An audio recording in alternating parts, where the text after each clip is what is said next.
తెలంగాణ ధూమ్ధామ్ కార్యక్రమం బయ్యారంలో జరుగుతుంటే వస్తున్నటువంటి క్రమంలో యాక్సిడెంట్ అయ్యి చావు బ్రతుకులలో ఖమ్మం హాస్పిటల్లో పడిపోతే పట్టించుకునేవారు లేరు, మాట్లాడేవారు లేరు.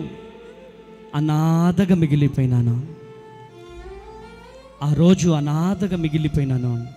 ఒక 3 days తర్వాత ఒక నర్సమ్మ నా దగ్గరికి వచ్చి ఇంజెక్షన్ వేయడానికి వస్తే, బాబు నీ దగ్గర మొత్తం బ్లడ్డే ఉంది, నీసు స్మెల్ వస్తుంది, స్నానం చేయవా, బట్టలు మార్చుకోవా, నీ ద్వారా పక్కన పేషెంట్కి ఇబ్బంది కదా అని చెబితే,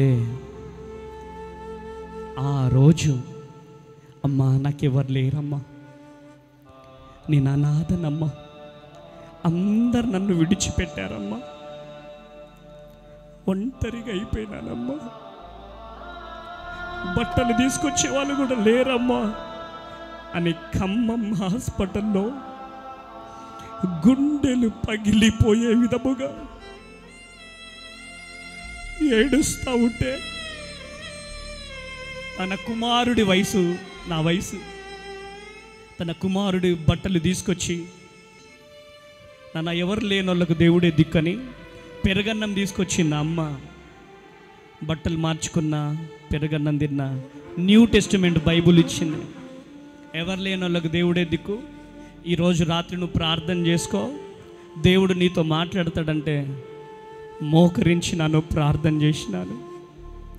యేసయ్యా అందరు నన్ను విడిచిపెట్టేశారు, యేసయ్యా నాకు నువ్వు కావాలయ్యా.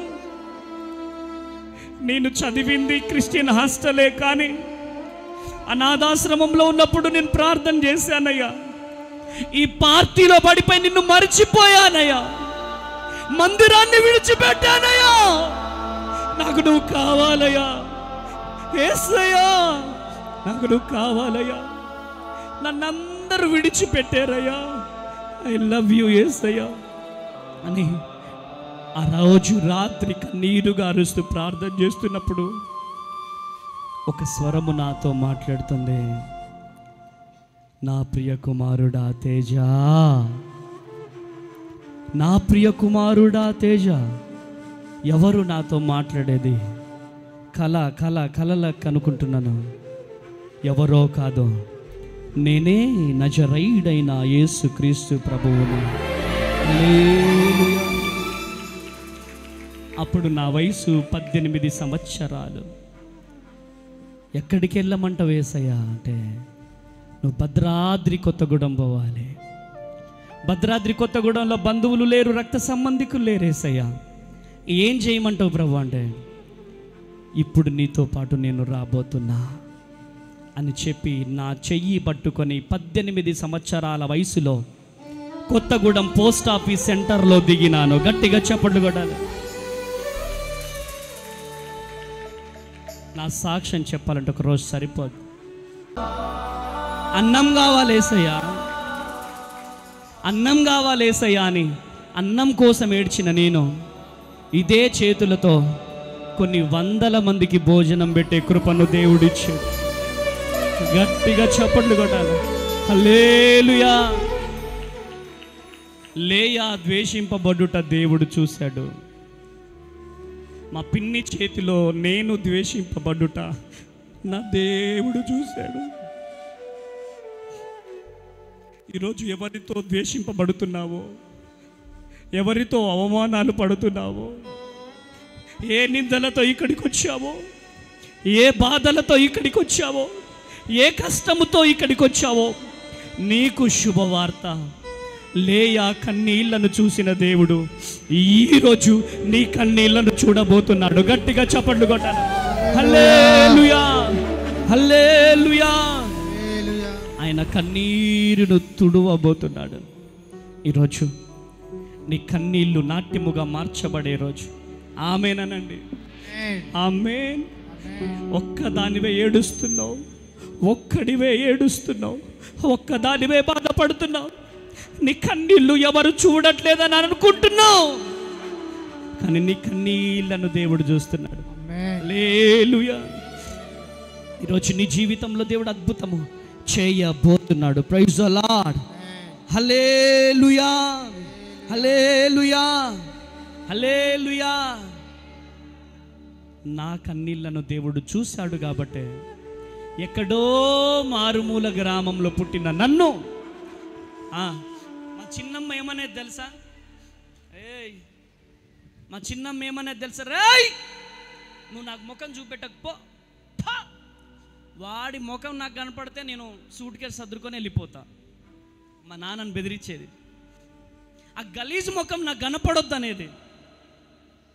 కానీ ఇదే ముఖం కొన్ని కోట్ల మందికి దేవుడు చూపిస్తున్నాడు. నా యేసయ్యకే మహిమ కలుగునుగా. ఇదే ముఖం చాలా మందికి ఈ అమ్మతేజ ఎందుకు ఏడుస్తాడు? యాక్టింగ్ చేస్తాడు వీడు ఎందుకు ఏడుస్తాడు? వీడు ఓవర్ యాక్షన్ చేస్తున్నాడు వీడు అంటాడు. ఎవరైనా ప్రొఫైల్ చూస్తే పాస్టర్ల కొడుకులు, పాస్టర్లు. వేడి వేడి అన్నం పెట్టే తల్లి ఉన్న వాళ్ళకి ఆకలి విలువ అర్థమవుతుందా? ఆకలితో పేగులు ఎలా మొత్తుకుంటాయో తెలుసా? మటన్ ఉడకగానే, రే మటన్ ఉడికింది రారా, తిందు రారా, వాడు తినొస్తాడు. అరే మా అమ్మ చూడరా స్మెల్, మా అమ్మ మస్తు వండింది రా మటను, మా అమ్మ మస్తు వండింది రా చికెను. నా జీవితం ఏంటో నాకు తెలుసు, నేనెక్కడి నుంచి వచ్చానో నాకు తెలుసు. ఒకరోజు మా అత్త వాళ్ళ ఇంటికి వెళ్ళా. దసరా హాలిడేస్ అనాథ శరణాలయం నుంచి ఇంటికి వెళ్తే మా అత్తమ్మ చికెన్తో వేసుకుంది. మా మామయ్య చికెన్, మా మర్దలు చికెన్, మా బామర్ది చికెన్, నాకు మాత్రం సాంబారు. నా కన్నులన్నీ చికెన్ ముక్కలపైనే ఉన్నాయి. ఆ సన్నివేశం నేను మట్టిలో కలిసిపోయే వరకు మరచిపోను. అది నా బ్రతుకు. ఏ బంధువుల ఇంటికి వెళ్ళినా పోరా, రోజు మా ఇంటికి వస్తావేంద్రా అనేవాళ్ళు. ఆమేన్. కానీ ఈరోజు నా డైనింగ్ టేబుల్ మీద మటన్ అంటే మటను, చికెన్ అయితే చికెను, ఫిష్ అయితే ఫిష్, ఫ్రాన్స్ అయితే ఫ్రాన్స్. నా చరిత్రనే మార్చేశాడు యేసయ్య. హల్లెలూయా, హల్లెలూయా. ఈ వైజాగ్కి నేను సంఘం కట్టడానికి రాలే, ఇక్కడ పరిచర్య స్టార్ట్ చేయడానికి నేను రాలే. అనాథనైన నా జీవితంలో దేవుడు చేసిన అద్భుతాన్ని చెప్పడానికి వచ్చాను. నా జీవితాన్ని మార్చిన దేవుడు, తమ్ముళ్ళారా చెల్లెల్లారా, నా చరిత్రను మార్చిన దేవుడు మీ చరిత్రను కూడా మార్చబోతున్నాడు. మిమ్మల్ని కూడా లేవనెత్తబోతున్నాడు, లేవనెత్తబోతున్నాడు. హల్లెలూయా. నా బ్రతుకుని మార్చిన దేవుడు మీ బ్రతుకులను మార్చబోతున్నాడు, మీ చరిత్రలను మార్చబోతున్నాడు. ఈరోజు ఏ భయముతో వచ్చారో, ఏ దిగులుతో వచ్చారో ఈరోజు పక్కకు పెట్టేసేయండి. దేవుడు నిన్ను లిఫ్ట్ చేయబోతున్నాడు ఈరోజు. ఆమేన్, ఆమేన్, ఆమేన్.